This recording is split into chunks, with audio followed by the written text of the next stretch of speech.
Hey, if you're like my Tuesday ladies and completely obsessed with Cuddle fabric, let's go make this precious blanket. But first, always remember to share this so it was saved to your profile and you can find it when you're looking for it again later. Okay, so I started with a full Cuddle kit for this blanket. Everything that you need to finish the blanket is in here. Let's see what we've got. I love that there's a tag that goes in there. It says made with love. And then we have some instructions. Seam allowances are 1/2 inch. Mark measurements on the wrong side of the cuddle. Cut cuddle with a rotary cutter, craft knife, or serrated scissors. Shake cut pieces or put in a no heat dryer with a damp washcloth for a few minutes to remove loose fibers. Sew with polyester thread in the top and the bobbin. Reduce presser foot pressure when sewing multiple layers. Increase stitch length, double pin, backstitch at the beginning and the end of each seam. And it also says you can use a walking foot. We're not going to use a walking foot today, but you can if you want to. Now, it tells you choose from a variety of layouts using 7 5-inch strips to create a quilt you love. Decide on your layout, 3 options shown on the back side, and subcut the strips as needed. Then sew using the stitch and flip method. I don't know what stitch and flip means. Says refer to the enclosed handout for stitch and flip. Okay, so this is what we're gonna do. It's giving you a bunch of options. I'm not cutting anything. I'm gonna use it exactly like it is straight out of the box because I'm not quite sure what I'm doing and I wanna make sure I don't mess anything up. The approximate finished size is 27 by 27. This blanket is assembled using the stitch and flip method. Strips are assembled and sewn directly onto the backing, all in one step. Okay. Fold your center panel print in half horizontally. Mark the fold on the wrong side. Okay, well, let's move these because these are not part of this kit. These are some infinity scarf pieces that we're gonna do later. This we're gonna do first. Here is the front panel in half horizontally. Okay, that's the backing fabric. And here's the front panel. So it's in half horizontally, the backing is in half horizontally. Smooth the center panel onto the backing, wrong sides together, and match the horizontal marks. I don't understand. Horizontally, okay, so we're folded in half. We're folded in half. We want these to be together. It's telling me to use some basting spray, but I'm not sure about that. Okay, so we have this in the center-ish. I mean, it looks center enough to satisfy me. So we've got this. Now, from what I think it's telling us to do is, I think it's telling us to lay this on here, pretty sides together, to stitch and to open it up, and then lay the next one, stitch and open it up, stitch and flip.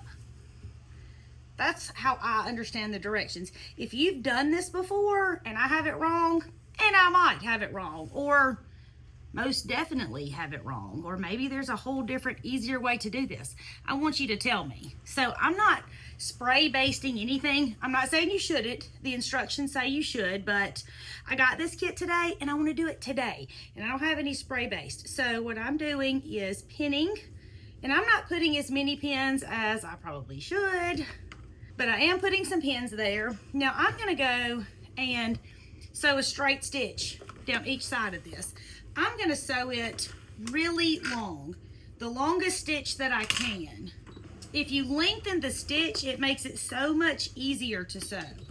My Tuesday ladies are completely obsessed with Cuddle fabric. They want it on the back of all of their quilts, and they want to make all of the things with it. This is actually going to come together super fast, like really fast, and everything's here, and you're going to have this really cute baby blanket.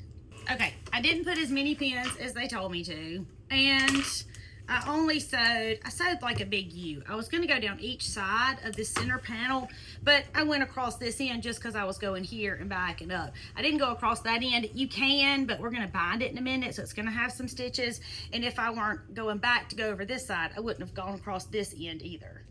Okay, so now we have our panel sewn down. Now we get to choose what we want next. So we have this, So cute. So we're gonna lay this down pretty side to pretty side. We're gonna stitch right here, and then we're gonna flip it open. Stitch and flip. I get it. We're gonna do it with a straight stitch. Now our instructions say a 1/2 inch as your seam allowance, and y'all, I struggle because I'm so used to sewing a 1/4 inch that I'm sewing mine a 1/4 inch. I'm not saying it's right, I'm just telling you that's the way that I'm doing it. But the instructions say a 1/2 inch, so if you need to sew yours a little wider, perfectly fine. Straight stitch all the way down. Be sure to lengthen your stitch, and don't forget to back stitch when you start and when you stop, because my grandma said so. Minky and Cuddle were so intimidating to me until I realized I could lengthen the stitch. Game changer. Okay, we've done that. Look at how cute this is. We stitched it, and then we flipped it. Now, we're gonna do our last piece at the top, and then we're gonna do our bottom rows the same way. I'm gonna add a few pins, just so it doesn't move around on me. I didn't add any a minute ago, and when I was sewing, I was wishing that I had. And I don't love to pin, y'all know this, but I do pin when it's necessary. And Minky and Cuddle are so much easier to deal with when they're pinned. They behave a little better. Now we're gonna sew these straight stitch all the way down, stitch and flip, and then we're gonna flip it open. Back stitching when you start and when you stop, because my grandma said so. And when I was saying I didn't know what stitch and flip meant, I bet a whole bunch of y'all were laughing, because you did. But I learned something new today. Okay, this is so cute and so easy. I mean, like, really crazy easy. And you have the cutest gift ever. Like, think how great this would be for a baby gift, or in my case, I have little ladies that would absolutely love this. Actually, I bought one of these kits when I was in Missouri, except theirs has, or they picked it out. I purchased it, but they picked it out. Theirs has fairies on it. This one has flowers, theirs has fairies. So cute. Okay, no. Now we're gonna do the other end the same way. I'm gonna do the white piece, pretty side to pretty side, stitch it, and then flip it over, and then I'm gonna do this pink piece, and then we're gonna see what it tells us to do about the binding. This is the easiest baby blanket I've made in a really long time. This is as easy as putting 2 pieces of flannel together, pretty side to pretty side, sewing it, turning it right side out, and top stitching it, or maybe even easier. And this is way cuter. Okay, I took my binding strip and I cut it in half. And the first thing I'm gonna do is sew them together end to end, so I have one really long strip. Now, I'm not doing this the way that the instructions show, because I'm not sewing anything on the diagonal. I'm gonna bind this just like I bind the rest of my quilts. And I'll talk you through what I'm doing, but if you want an up-close binding tutorial, there are great tutorials that are just binding that have up-close views of everything that I'm talking about. So I'm gonna take my binding, I'm gonna fold it in half, pretty sides on the outside. You see this raw edge? That's what I'm gonna start with. I'm gonna line up all of my raw edges together. I'm gonna leave a tail right here, because when I come back, I'm going to tuck the other raw edge into that tail so we won't finish with the raw edge.